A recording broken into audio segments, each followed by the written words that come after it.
નમસ્કાર, welcome to વિદ્યા સેતુ. આપણે વાસ્તવિક સંખ્યાઓ વિશે અભ્યાસ કરી રહ્યા છે. એમાં એક્સરસાઇઝ 1.1 સ્વાધ્યાય 1.1 ના 5 દાખલાઓનો અભ્યાસ આપણે કર્યો છે. દાખલા નંબર 6 આજે જોવાનો છે. દાખલા નંબર 6 ની રકમ જો પહેલા જોઈ લઈએ તો કીધેલું છે કે ભાઈ 7 × 11 × 13 + 13 શું આ વિભાજ્ય સંખ્યા છે? એમાં બે દાખલા છે. બીજો દાખલો છે 7 × 6 × 5 × 4 × 3 × 2 × 1 + 5 શું આ વિભાજ્ય સંખ્યા છે? પૂછ્યું છે આપણને કે આ બંને સંખ્યાઓ વિભાજ્ય સંખ્યાઓ છે ખરી? આપણે અત્યાર સુધી જે ચર્ચા કરી છે એમાં ફોકસ આપણું અવિભાજ્ય સંખ્યા ઉપર હતું કે ભાઈ અવિભાજ્ય સંખ્યા કેમ જરૂરી છે. તો કોઈ પણ સંખ્યા બનાવી હોય તો આના પાછળનું કારણ શું છે? 2 અથવા તો 2 કરતાં વધારે અવિભાજ્ય સંખ્યાઓ જ્યારે ભેગી થાય ત્યારે આપણે કોઈ વિભાજ્ય સંખ્યા બનાવી શકીએ છે. એનું રિવર્સ કરી દઈએ કે ભાઈ કોઈ વિભાજ્ય સંખ્યા છે, આના અંતતઃ અવયવો જે હશે એ બધા જ અવિભાજ્ય હશે. એને આગળ આપણે ડિવાઈડ કરી શકતા નથી, આગળ એને આપણે ભાગી શકતા નથી. અવિભાજ્ય એ કે જેના આગળ ભાગ ના પડી શકે, અને વિભાજ્ય એટલે જેના ભાગ પડી શકે છે એ. પણ એમાં જ જો આપણે એક બીજો નિયમ જોડવો હોય તો કોઈ પણ જે વિભાજ્ય સંખ્યા છે એને બીજી કેવી રીતે ઓળખી શકીએ છે? એક તો છે કે ભાઈ જેના ભાગ પડી શકે, જેના અવયવો પડી શકે એ એટલે વિભાજ્ય સંખ્યા. પણ બીજો નિયમ આપણે શું એડ કરવો છે? માની લઈએ કે કોઈ સંખ્યા છે 6 જેને આપણે વિભાજ્ય સંખ્યા તરીકે ઓળખીએ છીએ. કેમ ઓળખીએ છીએ? કારણ કે તમે કહેશો કે ભાઈ આ 6 છે, આને આપણે ભાગવા હોય તો ભાગી શકીએ છીએ. કેવી રીતે? 6 ને આપણે 2 વડે ભગાય, 6 ને આપણે શું કરીએ છીએ? 3 વડે પણ ભાગી શકીએ છે. આમ 2 અને 3 એ 6 ના શું કહેવાય છે? અવિભાજ્ય અવયવો. પણ ખાલી આટલા જ નથી, 6 ને હજી પણ ભાગી શકાય છે. કોના વડે? 1 વડે ભાગવો હોય તો ભાગી શકાય. અને 6 પોતે 6 × 6 આ સંખ્યા છે, આના વડે પણ આપણે ભાગી શકીએ છે. આમ 6 ના કુલ કેટલા અવિભાજ્ય અવયવો છે? 4 અવયવો છે. કયા બે નથી ગણવા આપણે? 1 કારણ કે એ બધાનો છે, અને 6 એટલે જે સંખ્યા છે એ. માની લઈએ 3 ને 1 વડે ભગાય એટલે 1 તો એનો અવિભાજ્ય અવયવ છે, અને બીજો છે એ સંખ્યા પોતે. આમ જેના 2 કરતાં વધારે અવિભાજ્ય અવયવો હોય, જેના 2 કરતાં વધારે અવિભાજ્ય અવયવો હોય એવી સંખ્યાને આપણે શું કહીએ છીએ? વિભાજ્ય સંખ્યા તરીકે ઓળખીએ છીએ. કેમ 2? કારણ કે 1 એ દરેક સંખ્યાનો કોમન અવયવ છે, અને બીજો કયો હશે? એ સંખ્યા પોતે. માની લઈએ આપણે સંખ્યા લઈ લઈએ છીએ 13. તો 13 1 તો એનો અવયવ છે, અને 13 પોતે પણ એ સંખ્યાનો અવિભાજ્ય અવયવ હશે. પણ 1 અને 13 સિવાય બીજો કોઈ અવયવ આપણને મળતો નથી. આથી એ અવિભાજ્ય સંખ્યા છે. જ્યારે જેના અવયવો 2 કરતાં વધારે હોય એ બધી જ સંખ્યાઓને આપણે વિભાજ્ય સંખ્યા તરીકે ઓળખીએ છીએ. તો બસ અહીંયા એ નિયમ આપણે લાગુ કરવાનો છે કે ભાઈ આનો જે જવાબ આપણને મળે છે, શું એના અવયવો 2 કરતાં વધારે છે કે નહીં એ આપણે ચકાસવાનું છે. પરંતુ એ પહેલા આપણે રેન્ડમલી કોઈ નંબર લઈ લઈએ છીએ. માની લઈએ કે ભાઈ 1 × 2 × 3 × 4 × 5 × 6 પ્લસ લઈ લઈએ છીએ આપણે 2 કે ભાઈ આ રીતની કોઈ સંખ્યાઓનો ગુણાકાર હતો, એમાં આપણે 2 ઉમેરી દેવા છે. તો શું આનાથી મળતો જવાબ જે છે એ આપણને વિભાજ્ય સંખ્યા મળશે ખરો? તો વિભાજ્ય સંખ્યા ક્યારે મળે? જ્યારે એના 2 કરતાં વધારે અવયવો હોય ત્યારે. જ્યારે એના 2 કરતાં વધારે અવયવો હોય ત્યારે આપણને વિભાજ્ય સંખ્યા મળશે. તો આના છે કે નહીં ચેક કરી લઈએ. આ એક આપણું પદ થઈ જાય છે, અને આ બીજું પદ છે. પ્લસના આ બાજુ એક આખું પદ છે, કારણ કે બધા ગુણાકારમાં છે, અને પ્લસના આ બાજુ એક સંખ્યા છે એ અલગ છે. 2 પદ છે. બંને પદોમાં જે વસ્તુ કોમન છે, જે સંખ્યા કોમન છે એને આપણે બહાર કાઢી લઈએ. અંદર જે બચ્યું છે એને લખી દઈએ છીએ. 2 બંનેમાં સેમ છે તો કાઢી લઈએ. અંદર શું બચ્યું? 1 × 3 × 4 × 5 × 6 પ્લસ અહીંયા કશું એ બચ્યું નહીં 1. આને આપણે હવે ભેગો લઈ લઈએ છીએ. 1 ને લઈ લીધું છે અંદર. આનો જવાબ શું આવે છે? ગુણાકાર કરી દઈએ. 1 ગુણ્યા 3 3 4 3 12 12 પંચા 60 60 ગુણ્યા 6 360 6 6 36 એટલે 360 પ્લસ 1 એટલે 361. આવું કંઈક આપણને મળ્યું. હવે આનો ગુણાકાર આપણે કરવો નથી, કારણ સાદુરૂપ નથી આપવાનું. આપણે શું નક્કી કરવાનું છે કે ભાઈ જે આ સંખ્યા હતી એ શું વિભાજ્ય છે. હવે આનાથી આપણને માની લઈએ જે જવાબ મળે છે એ કેવો હશે, શું મળે છે જવાબ. ચલો જોવો હોય તો જોઈ લઈએ. 2 એકા 2 2 6 12 નું બગડું વધે 1 3 2 6 અને 1 7 722 જે જવાબ આપણને મળ્યો છે એ કોના કોના વડે વિભાજ્ય હશે? તો 1 વડે તો હશે જ, સ્વાભાવિક છે. 722 વડે હશે એટલે બે અવયવો તો એના થઈ ગયા, 1 અને 722. શું આ સિવાય એનો કોઈ અવયવ હશે? હશે ને. એકમનો અંક કયો છે? 2. ધેટ મીન્સ કે આ સંખ્યાને આપણે 2 વડે ભાગવા હોય તો ભાગી શકીએ છીએ. તો ત્રીજો એક અવયવ આપણને કયો મળ્યો છે? 2 મળે છે. પછી આપણે કોના વડે ચેક કરશું? ભાઈ 4 વડે ચેક કરીએ, 6 વડે ચેક કરીએ, શું ભાગી શકાય છે કે નહીં, આવું આપણે ચેક કરીએ છીએ. પણ આપણું તો મિનિમમ 2 નો ક્રાઇટેરિયા છે કે ભાઈ જે સંખ્યાના અવયવો 2 કરતા કેવા હોય? વધારે હોય. એટલે 1 અને 722 એ સંખ્યા પોતે છે, એ સિવાય જો કોઈ અવયવ મળે છે તો આનો મળ્યો છે 2. ધેટ મીન્સ કે આ આખી જ સંખ્યા કેવી છે? વિભાજ્ય સંખ્યા છે. સાદુરૂપ નથી આપવાનું એટલે આપણે આ જવાબ નથી લખવાનો. આપણે શું કહી શકીએ છીએ? ભાઈ આનો જે ગુણાકાર આપણને મળવાનો છે એ 2 વડે તો વિભાજ્ય હશે, પણ જોડે જોડે 361 વડે વિભાજ્ય હશે. જેમ કે સાદું ઉદાહરણ આપણે લઈ લઈએ છીએ કે ભાઈ 5 ગુણ્યા 4 કરીએ છીએ, આનાથી જે જવાબ મળશે આપણને એ 5 વડે વિભાજ્ય હશે અને 4 વડે વિભાજ્ય હશે. બરાબર છે, કારણ કે આ બંનેના ગુણાકારથી જ આપણને એ સંખ્યા મળેલી છે. તો આનો જવાબ કેટલો મળે છે? 20, જે 5 વડે વિભાજ્ય છે, જે 4 વડે વિભાજ્ય છે. આમ 20 ના અવિભાજ્ય અવયવોમાં 5 4 1 અને 20 પોતે આ સંખ્યા આવે છે. હાલાકે 4 જે છે એ અવિભાજ્ય અવયવમાં આવતો નથી. 4 ના આગળ બીજા અવયવો આપણે 2 ગુણ્યા 2 પાડી શકીએ છે. પણ કહેવાનો મતલબ શું છે કે કોઈ પણ બે સંખ્યાઓનો ગુણાકાર આપણે આ રીતે લખ્યો છે. આનો મતલબ આનાથી મળતો જે જવાબ છે એ જવાબને આના વડે આપણે ભાગી શકીએ છીએ અને આ સંખ્યા વડે પણ આપણે ભાગી શકીએ છે. એ સિવાય આનો જે જવાબ હશે એ સંખ્યા વડે ભગાશે અને 1 વડે તો ભગાય છે. આમ કુલ આપણને મિનિમમ 4 અવિભાજ્ય અવયવો મળે છે. 4 અવયવો મળે છે. 2 કરતા વધારે અવયવો મળે ધેટ મીન્સ એ સંખ્યા કેવી હોય છે? વિભાજ્ય હોય છે. બસ એ જ વસ્તુ આમાં જોવાનું છે કે ભાઈ અહીંયા જે વસ્તુ મળે છે આના અવયવો 2 કરતા વધારે છે કે નહીં. શું કરીએ? સેમ પદ્ધતિ છે. આ એક આખું પદ છે અને આ એક બીજું પદ છે. બંને પદોમાં કોમન શું છે? આપણે કહેશું 13. તો 13 ને શું કરીએ છીએ? આપણે બહાર કાઢી લીધા. અંદર શું બચ્યું છે? 7 ગુણ્યા 11 પ્લસ અહીંયા 13 હતા 12 આવી ગયા છે માટે વધ્યો છે અહીંયા 1. માટે 13 11 ગુણ્યા 7 77 પ્લસ 1 78. આનો ગુણાકાર નથી કરવો. આ બે સંખ્યાઓ વડે જે જવાબ મળશે એ જવાબને 13 વડે ભાગી શકાય છે. એવું કેમ કહી શકીએ છે?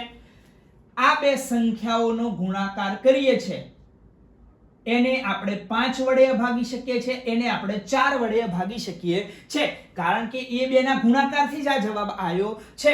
તો આ બે સંખ્યાઓના ગુણાકારથી જે જવાબ આપણને મળશે એ 13 વડે વિભાજ્ય હશે અને એ 78 વડે વિભાજ્ય હશે. તો બે અવયવો કયા થયા? એક થયો 13, એક થયો 78. એક એ તો એનો અવિભાજ્ય અવયવ છે જ અને હજી આ બંનેનો ગુણાકાર કરીને જે જવાબ મળવાનો છે એ આનો અવિભાજ્ય અવયવ હશે. ધેટ મીન્સ મિનિમમ કેટલા મળી ગયા છે? આપણને 4 અવયવો તો મળી ગયા છે. માટે શું કહી શકીએ છે? અહીં આપેલ સંખ્યાનું સાદુરૂપ આપતા આપણને કયા કયા અવયવો મળે છે? 1 તો મળે છે, 13 મળે છે, 78 મળે છે અને આનો જે જવાબ હશે એ પણ શું હશે? એનો અવયવ હશે. ધેટ મીન્સ આપણે કહી શકીએ છીએ કે 2 કરતા વધારે અવિભાજ્ય અવયવો હોવાના કારણે આપેલ જે સંખ્યા છે એ કેવી છે? વિભાજ્ય સંખ્યા છે, જેના અવયવો બે કરતા કેવા હોય? વધારે હોય. અને એ બે કયા હોય? તો એક અને બીજો એ સંખ્યા પોતે. આ સિવાયનો જો કોઈ અવયવ આપણને મળે, ધેટ મીન્સ આપણે કહી શકીએ છીએ કે એ સંખ્યા કેવી હશે? વિભાજ્ય સંખ્યા હશે. ચલો સેમ પ્રોસેસ આના માટે છે. આ એક આખી સંખ્યા છે કારણ કે ગુણાકારથી જોડાયેલી છે, અને આ એક અલગ સંખ્યા છે. આ અને આ બંનેમાં કોમન શું નીકળે છે? આપણે કહીશું 5. અંદર શું બચ્યું છે? 7 × 6 × 4 × 3 × 2 × 1. આ 5 બહાર આવી ગયા છે. અંદર શું બચ્યું છે? 1. 5 ગુણ્યા, ચલો આપણે ગુણાકાર કરીએ છીએ. 3 2 6, 6 6 36 અને 7 4 28. એવું કરીએ, અથવા તો 7 6 42, 42 ના ડબલ થાય 84. 84 ગુણ્યા આપણે કરીએ છીએ 12, તો 84 ગુણ્યા 12 એટલે 10 + 2 લખાય? હવ લખાય. 84 ગુણ્યા 10 એટલે થશે 840 પ્લસ 84 ના ડબલ 80 ના ડબલ થાય 160, 4 ના ડબલ 8 એટલે 168. તો આનો જવાબ શું મળશે આપણને? 8 6 ને 4 10 ની 0 વધી 1 8 9 10 1008 પ્લસ 1, ધેટ મીન્સ 5 ગુણ્યા 1009. આવી કંઈક સંખ્યા આપણને મળી. આનો જે જવાબ હશે, આપણે સાદુરૂપ આપવું નથી, પણ આનો જે જવાબ હશે એ કોના વડે વિભાજ્ય હશે? એક તો આપણે એને 5 વડે ભાગી શકીશું, એક એને 1009 વડે ભાગી શકાશે, એક પણ એનો અવયવ હશે, અને આનો જે ગુણાકાર આવવાનો છે એ શું આવવાનો છે? 9 5 45, 4 0 5 1 5, 5045. આને 1009 વડે આપણે ભાગી શકીએ છીએ. એટલે મિનિમમ કેટલા થયા છે? 4 અવયવો આપણને મળી ગયા. જે સંખ્યાના બે કરતા વધારે અવયવો હોય એ બધી જ સંખ્યાઓ કેવી કહેવાય? વિભાજ્ય સંખ્યાઓ કહેવાય. તો શું લખીશું? સાદુરૂપ આપતા આપણને અવિભાજ્ય અવયવોમાં અથવા તો અવયવોમાં કોણ મળે છે? 5 અને 1009 મળે છે, જે બે કરતા કેવા છે? વધારે અવયવો ધરાવે છે. આથી આ આખી જ સંખ્યા કેવી છે? વિભાજ્ય સંખ્યા છે. વિભાજ્ય સંખ્યા માટે એક જ વસ્તુ યાદ રાખવાની છે, જેના બે કરતા વધારે અવયવો હોય એ બધી જ સંખ્યાઓ વિભાજ્ય સંખ્યાઓ છે. તો આ છે આપણો દાખલા નંબર 6. આસાન છે એકદમ, પૂછી શકે છે એક્ઝામમાં. અને બીજો જે છેલ્લો દાખલો છે એ દાખલા નંબર 7. એમાં બહુ વિચારવાની જરૂર નથી. પહેલા આપણે રકમ જોઈ લઈએ છીએ. એક રમતના મેદાનમાં વર્તુળાકાર માર્ગ છે. ભાઈ એક આપણે શું ગણીએ છીએ? દાખલા નંબર 7 ગણીએ છીએ. એક રમત છે, એ રમતના મેદાનમાં આ રીતના વર્તુળાકાર ભાગ છે. સોનિયા તેનું એક પરિભ્રમણ પૂર્ણ કરતા 18 મિનિટ લાગે છે. માની લઈએ કે ભાઈ અહીંયાથી શરૂઆત થાય છે. અહીંયાથી સોનિયા શરૂઆત કરે છે, દોડતી દોડતી દોડતી દોડતી દોડતી દોડતી અહીંયા સુધી આવી ત્યારે એક પરિભ્રમણ પૂર્ણ થયું. કેટલો સમય લે છે સોનિયા? 18 મિનિટનો સમયગાળો લે છે. 18 મિનિટમાં એક ચક્કરે પૂર્ણ કરે છે. બીજું કોણ છે? રવિ. બીજા છે રવિભાઈ. આ રવિભાઈ પણ સેમ આ જ બિંદુએથી શરૂઆત કરે છે અને એ એક ચક્કર પૂર્ણ કરે છે, પણ એમને એ ચક્કરડું પૂર્ણ કરવા માટે કેટલો સમય લાગે છે? 12 મિનિટનો સમયગાળો લાગે છે. હવે જે છે એ ખાસ સાંભળવાનું છે. ધારો કે બંને એક જ સમયે સેમ ટાઈમે બંને શરૂઆત કરે છે. આ જ બિંદુએથી બંને શરૂ કરે છે. એક જ દિશામાં બંને દોડે છે. આ જ દિશામાં પરિભ્રમણ કરવાનું પ્રારંભ કરે છે. તો કેટલી મિનિટ બાદ બંને ફરી પ્રારંભ બિંદુ પર ભેગા થાય? હવે જો બંનેનો પરિભ્રમણ જે પૂર્ણ કરવાનો સમયગાળો છે એ બંનેનો કેવો છે? અલગ અલગ છે. એટલે માની લઈએ કે સોનિયા દોડતી દોડતી આમ કહીને આમ આવી, એને 18 મિનિટનો સમય લાગ્યો, ત્યારે 18 મિનિટે અહીંયા હશે. પણ આ રવિ જે છે એ તો 12 મિનિટે એક ચક્કરડું પૂર્ણ થયું અને 18 મિનિટ થાય એટલે તો અહીંયા ક્યાંક પહોંચી ગયેલો હશે. આમ ફરીથી એક તો ચાલુ કર્યું ત્યારે બંને જોડે હતા, હવે ફરીથી ક્યારે બંને જોડે આવશે? આ વસ્તુ આપણે શોધવાની છે. તો યાદ રાખો કે આના માટે બે જ ઓપ્શન છે. બંને જોડે આવે આના માટે શું ઓપ્શન છે? બંને જોડે, ધેટ મીન્સ બંનેમાં કોમન. બંનેમાં કોમન હોય એના માટે બે વસ્તુઓ, એક છે ગુસા અને એક છે લસા. ગુસા એ શું કરે છે, સંખ્યાઓ કરતા નાનો હોય છે. જે બે સંખ્યાઓ હોય આના કરતા ગુસા હંમેશા કેવો હોય, નાનો હોય. અને લસા જે છે એ આપેલી બે સંખ્યાઓ હોય એના કરતા કેવો હોય છે, હંમેશા મોટો હોય છે. માની લઈએ આપણે કે બે સંખ્યાઓ લઈ લીધી છે, ઉદાહરણ તરીકે 6 અને 4. 6 અને 4. તો આનો ગુસા એ 6 અને 4 કરતા તો કેવો હશે, નાનો જ હોય. અમે કેમ એમને વિશ્વાસ કરીએ, તો ચેક કરી લઈએ. શું થશે, 2 ગુણ્યા 3. આનો શું છે, 2 ગુણ્યા 2. તો ગુસા કેટલો થશે, 2. જે બંને સંખ્યાઓ કરતા કેવો છે, નાનો. અને લસા જે છે એ આ બંને સંખ્યાઓ કરતા કેવો હશે, મોટો હશે. એ ના માનીએ તો ચલો ચેક કરી લઈએ. લસા શું થશે, આ 2 નો વર્ગ, જે મેક્સિમમ ઘાત હોય એ લઈએ છે, 2 નો વર્ગ ગુણ્યા 3. 2 નો વર્ગ થશે 4. 4 3 12. લસા કેટલો મળશે આપણને, 12. જે 6 અને 4 કરતા કેવો છે, મોટો છે. હવે 18 મિનિટ આને લાગે છે, 12 મિનિટ આને લાગે છે. તો એવી કોઈ શક્યતા છે ખરી કે ભાઈ 18 અને 12 કરતા ઓછી મિનિટમાં આ બંને ફરથી ભેગા થાય? એ શક્યતા છે નહીં. 18 મિનિટ સોનિયાને એક ચક્કર પૂર્ણ કરતા લાગે છે, 12 મિનિટ રવિને એક ચક્કર પૂર્ણ કરતા લાગે છે. એટલે એવી કોઈ જ સંભાવના નથી કે 18 અને 12 કરતા તો ઓછી મિનિટમાં આ બે ભેગા થાય.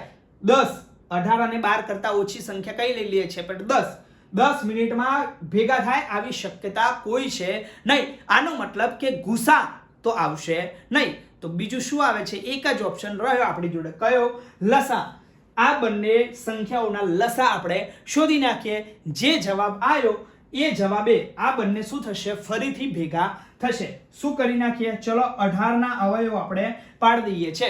18 ના અવયવો કયા પડશે આપણને, 6 3 18 જોવા મળે છે, અથવા તો 9 2 18. તો 2 ગુણ્યા 3 નો વર્ગ આવું આપણે લખી શકીએ. અને બીજા છે 12. 4 3 12 એટલે 4 2 નો વર્ગ ગુણ્યા 3. આ રીતના એના અવિભાજ્ય અવયવો આપણે લખી દીધા છે. આનો લસા આપણે લખવો છે, કેટલો થશે, લસા ઇઝ ઇક્વલ ટુ જે મેક્સિમમ ઘાત હોય એ લઈએ છે, 2 ની 1 ઘાત 2 ની 2 ઘાત, તો લખી નાખી 2 ની 2 ઘાત. અને અહીંયા 3 ની 2 ઘાત. શું થઈ ગયું, 2 ની 2 ઘાત 4, 3 ની 2 ઘાત કેટલી થઈ ગઈ, 9. 9 4 36.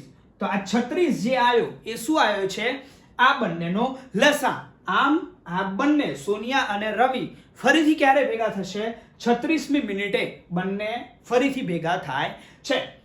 જ્યારે આ રીતનો દાખલો પૂછાય ત્યારે થોડું લોજિક વાપરવાનું છે કે ગુસા એ જે બે સંખ્યાઓ હોય એના કરતાં હંમેશા નાનો હશે, અને લસા જે બે સંખ્યાઓ વચ્ચેનું શોધવાનું છે આના કરતાં હંમેશા કેવો હશે, મોટો હશે. એટલે બંને ભેગા ક્યારે થશે, 18 અને 12 મિનિટ પહેલા તો એ ભેગા થવાના નથી. ધેટ મીન્સ ગુસા શોધવાનો નથી. તો એક જ ઓપ્શન છે, કયો, લસા આપણે શોધીશું. તો આપણે ફર્સ્ટ એક્સરસાઇઝ આપણી પૂર્ણ કરીએ છીએ. અને હવે આગળના વિડીયોમાં આપણે જે મોસ્ટ આઈએમપી ટોપિક છે આપણો, અસમ્ય સંખ્યા. કોઈ વસ્તુ કોઈ સંખ્યા અસમ્ય છે એ સાબિત આપણે કરવાની છે. ખબર જ છે કે એ છે, પણ છતાંય આપણે શું કરીશું, એને સાબિત કરવા માટેનો પ્રયત્ન કરીશું. તો મળીએ નેક્સ્ટ વિડીયોમાં.